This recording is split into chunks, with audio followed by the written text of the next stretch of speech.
Mic check 1 2 1 2. It's the Y2K collector here, and I wanted to respond to a question that I got on my channel where someone asked me where I would start if I were to start a game collection today. So I was gonna actually make a bigger video on this, but I wanted to answer that subscriber's question because I think this is a very important question to ask going into 2025, especially at this point in gaming, because we're being introduced to things like the PS5 Pro, as well as the Switch 2 is on the horizon. So I'll try to keep it brief. I think that this is really, you have to kind of figure out the question, because there's two ways to look at this. One way, I'd have one answer if you're just wanting to start a video game collection in general. And then I have another answer if you're wanting to start retro game collecting.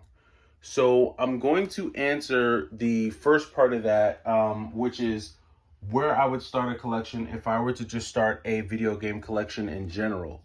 And for me, that would have to be the Nintendo Switch. If I did not have a video game, any video game systems at all, I would immediately start with the Nintendo Switch. And in particular, I would start with a Switch Lite because the Switch Lite is cheaper, obviously, than just getting a standard Switch. I would go with one of the older models, and frankly, I would probably get one used as long as the Joy-Cons or the joysticks were in working order, as long as there was no stick drift. I would go ahead and start off with a Switch Lite. The reason why is because, one, the current ecosystem for the Nintendo Switch is really strong. If you sign up for the Switch Online service, which I can't remember how much it goes for now, somebody could leave that down in the comments. I haven't checked my bill to see how much they're charging for it. I can't remember if it's per month or per year. I think when I signed up for it, it was like $99 for the year or something like that. But when you do get access to the Switch Online, that network, you are able to access all types of libraries. You're able to access the NES library, the Super Nintendo library, the N64, the original Game Boy, Sega. There's a lot of games that you have access to once you're subscribed to Nintendo Online. And so even if you don't have any money to go out and buy a physical game, or even if you're not interested in buying physical games, you immediately have access to a library of awesome retro games that you can go out and play and experience and really have a good time there. Outside of that, the Switch library is massive. So there is going to be, no matter what types of video games you're into, there is going to be a good amount of games to meet whatever genre needs you have or whatever taste level you have. So I think that's the other piece of it there as well. And then the third piece is that, like, again, this goes back to if you're not into like collecting physical, you do have the eShop, which has a ton of games on there all the time. There's a lot of promotions that are being ran on the Nintendo eShop, and you can take advantage of games that are more expensive physically. You could probably get them at a fraction of the price, maybe $5-6 or so. The good thing also about the Switch is that, let's say you are a physical collector, there is a very strong physical collecting scene for the Nintendo Switch. There are a plethora of companies that emphasize physical games, whether it be limited run, strictly limited, super rare, first press games, Nicalis, Pixel Heart, Red Art Games, Merge Games, Special Reserve Games. The list goes on and on and on. There's so many companies that are vested in making physical games for the Switch that if you were a physical collector, if you wanted to have games on your shelf, you'll definitely be able to take advantage of that aspect of collecting for the Switch. So in my opinion, because of those reasons and more, I could probably go into a lot of other reasons why I think the Nintendo Switch is the best place to start in general if you're collecting, if you want to start a video game collection. Those are some of the very surface level reasons why I would choose a Switch to start a video game collection if I didn't have any video games at all. Now, if the question is, where would you start if you wanted to start a retro collection? Well, that's a little different because as you can see here, you have a lot of different categories when you go retro. You have Sega, you have the Dreamcast, the Sega CD, the Sega Saturn. Obviously, you've got the whole PlayStation library here. You've got the 360, GameCube, and this was PlayStation 2 rather, PS3, Wii, you've got original PlayStation, and then you've got all the handhelds. And then behind all that, you've got all of the original stuff down here, right? So you can definitely go old school. You could go NES, you could go Super Nintendo, all the Super Nintendo stuff, N64. You've got a lot of options when you start going retro. But for me, if I had to start from scratch and pick a retro system to start collecting for, this is going to be tough. But for me, it's going to be a tie between the PlayStation 2 and the Nintendo Wii, with the PlayStation 2 edging it out. And I'll start with the PlayStation 2. The reason why I would go with the PlayStation 2 is because, one, even though a PlayStation 2 console at this point is more expensive than a Wii console, so the main advantage with collecting for the Wii is that a lot of the games on the Nintendo Wii are cheap. So we could just get that out the way. The console is cheap. You can easily find one almost anywhere. They're practically giving Wiis away at this point. You can find a Wii for $10, literally $15, at a yard sale, a thrift store, and get started collecting with the Wii, and have a blast. That's the good thing about the Wii. The price. The only thing I don't like about the Wii, there's a lot of components. You got the sensor bar, you got the nunchuck, you got the this, you got the that. And for the type of gaming that I am mostly into, the Wii wouldn't work for me. But from a price perspective, that's why the Wii is like a first runner-up. I'll say the Wii's a first runner-up. But for me, if I had to start, I would start with the PlayStation 2. The reason why I would start with the PlayStation 2 is because, one, the PlayStation 2 is backwards compatible with original PlayStation games.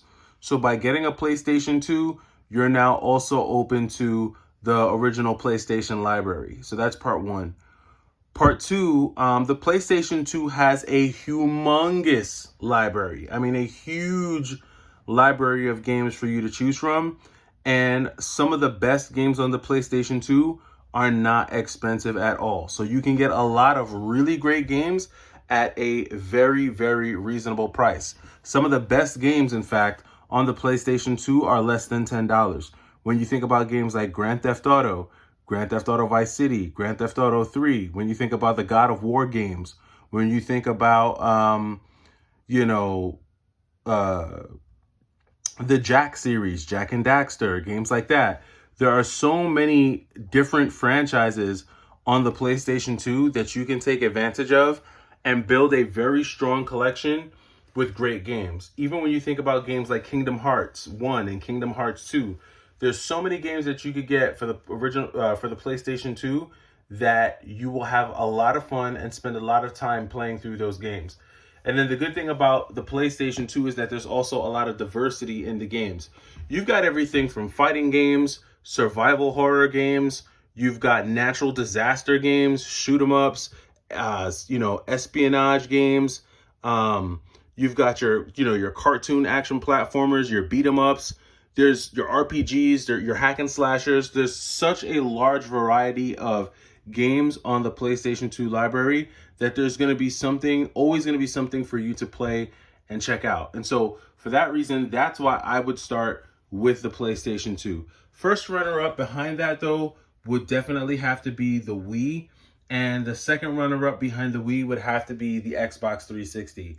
I would have put the Xbox 360 as my first choice, primarily because at this stage of the game, you can get an Xbox 360 console for very cheap. It too is backwards compatible with some original Xbox games.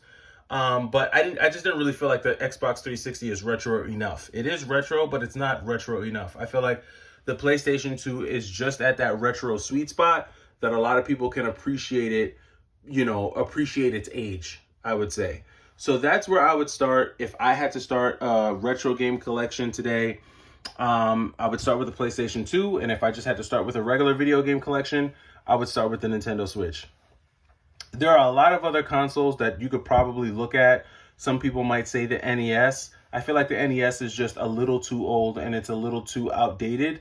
And I feel like a lot of people would get bored with the NES very quickly. A lot of people might say the Super Nintendo, but I feel like the Super Nintendo is just way too expensive at this stage of the game. For someone who's just starting out, you wouldn't want to invest that much money into a system. Super Nintendo, just the console alone, is still $120, $150, and then the games just get very expensive. The Sega Genesis is similar to the Super Nintendo. It's not quite as expensive, but a lot of the better games on the Sega Genesis can get pretty pricey. And then when it comes to the PlayStation 1, while you can find good games on the PlayStation 1 at a decent price, I think the graphics on the PlayStation 1 have not aged very well. And I think that'll probably be a hard thing for a lot of newcomers to retro collecting or retro game playing to get over. I think that'll be a tough pill to swallow. Although the N64 might look better than the PlayStation 1 when it comes to some games, the library for the N64 is just too small and too narrow, I think, for most people to really enjoy it for a long period of time. And that's the reason why I don't mention that. The Dreamcast is amazing, but it's just way out of the price range for a lot of people and just way too expensive. And I could go into a bunch of other systems like the GameCube, but again, the GameCube, a lot like the N64, the library, the exclusive GameCube library is very small, and a lot of the games that you would get on the GameCube, you could easily get on the PlayStation 2 without having to pay that GameCube premium. In fact, a lot of the games that you're looking here, even on this shelf, with probably with the exception of some of the, obviously the Mario games and stuff like that, the Zelda games and things like that, a lot of these games are available on PlayStation 2. X-Men Legends is available on PlayStation 2. Teenage Mutant Ninja Turtles, PS2. I'm pretty sure Shadow's available on PS2. The Hulk, the Spider-Man games, Ultimate Spider-Man. A lot of these games, the ones that aren't like GameCube Nintendo first party games, if it's not a Nintendo first party game, it's more than likely available on the PlayStation 2, and it's probably going to be available for a lot cheaper. So those are just some quick talking points for anyone who's thinking about starting a game collection in 2025. I heard Heck and Steve, he put out a video earlier today about, pretty much not wasting money, not wasting a lot of time on buying and collecting retro games and things like that. And I think he gave some pretty sound advice in the video. If collecting video games, if it's not something like you're really passionate about, if it's something that you're just doing because you want to pass time, or you think it's like an investment, there's a lot of other things you can invest your money in, and there's a lot of other things you could do to pass the time that are not as expensive. There are a lot of hobbies that are free. If you're just looking for a hobby, there's so many other things that you could do for free that aren't as expensive as video games. But if video games is a hobby you want to get into, there are ways that you can get into it for cheap and not break the bank. So let me know what you think down in the comments. Let me know if you disagree, if you think there's a better console than the two that I mentioned to start a video game collection with. And I will catch you in the next video. It's the Y2K Collector. Take it easy.